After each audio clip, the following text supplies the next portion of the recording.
Bismillahirrahmanirrahim. Assalamualaikum warahmatullahi wabarakatuh.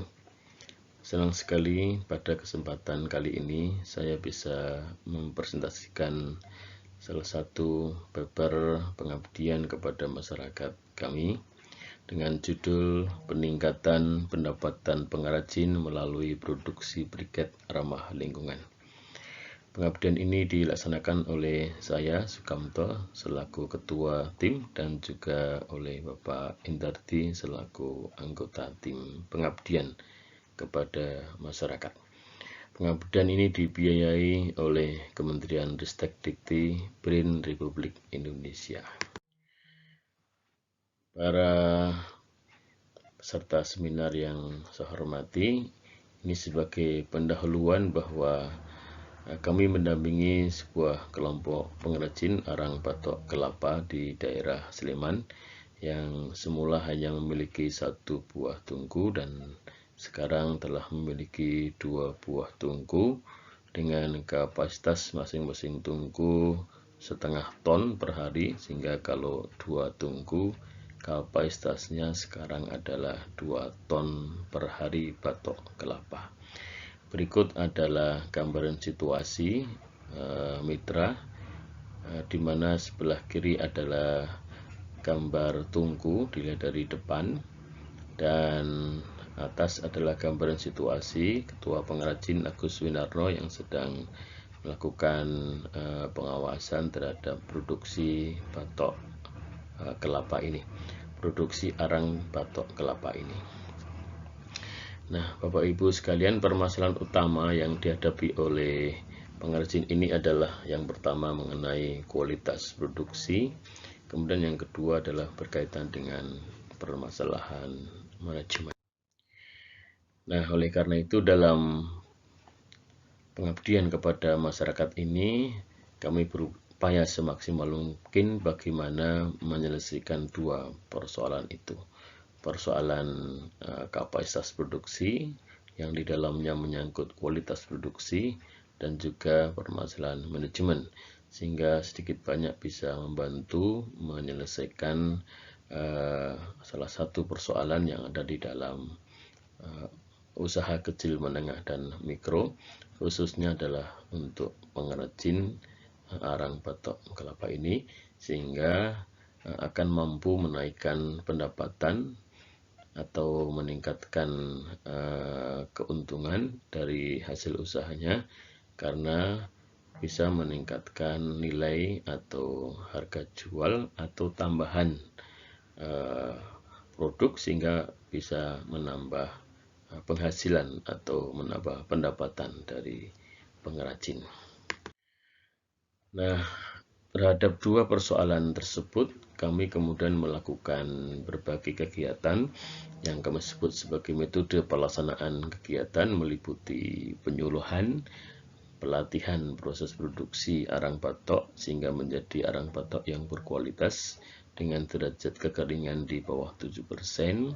Kemudian bagaimana membantu kelompok pengrajin ini untuk memanfaatkan arang batok yang lembut yang tidak bisa dijual dalam bentuk arang batok, kemudian dibuat dalam bentuk briket sehingga kemudian mampu dijual baik kepada perusahaan maupun kepada pengecer langsung atau pengguna langsung, dan juga bagaimana menjamin kualitas produk ini menjadi tetap baik, ya, tetap berkualitas, tidak turun naik, dan juga bagaimana mendampingi kelompok pengrajin ini menerapkan prinsip-prinsip manajemen sehingga mampu menjalankan usahanya dengan lebih baik, ya, dengan lebih kontinu dalam menjaga kualitas produknya, sehingga dengan demikian kalau mereka bisa menjaga kontinuitas kualitas produk, diharapkan mampu menjaga keberlangsungan usaha ini sehingga pendapatan laba itu diharapkan terus berkembang, terus naik dari waktu ke waktu, sehingga program ini bisa berhenti tetapi usaha dari kelompok pengrajin ini tetap berlanjut dan kualitasnya tetap terjaga. Oleh karena itu, berkaitan dengan siklus plan do check action dalam penerapan manajemen ini sangat kami perhatikan, sehingga kelompok pengrajin ini mampu menerapkan ya siklus plan do check action dengan baik. Jadi merencanakan kapasitas dan kualitas produksi, kemudian bagaimana mengimplementasikan atau do dengan baik, bagaimana melakukan checking, monitoring, dan evaluasi, dan juga bagaimana mampu melakukan peningkatan secara terus-menerus kualitas produk dan juga manajemennya. Nah, hasilnya Bapak dan Ibu semuanya pantas bersyukur bahwa kelompok pengrajin ini sangat antusias sekali dalam mengikuti proses penyuluhan, pendampingan ya dari tim pengabdian kepada masyarakat, sehingga hasilnya cukup bagus. Dan ini adalah gambaran dari proses pendampingan itu, mulai dari pemilahan arang batok mana yang sudah bisa dijual dalam bentuk arang batok berkualitas dan mana yang lembut, dan kemudian bagaimana manfaatkan yang lembut itu dibuat menjadi briket. Nah, sebelah kanan adalah contoh gambaran bagaimana memilahkan arang batok, kemudian yang sebelah kiri adalah bagaimana mencampur arang batok yang lembut ya, kemudian dibuat briket ya. Ini dicampur dengan pati kanji yang berwarna putih itu, dan juga air secukupnya untuk mendapatkan agregat untuk dicetak menjadi briket.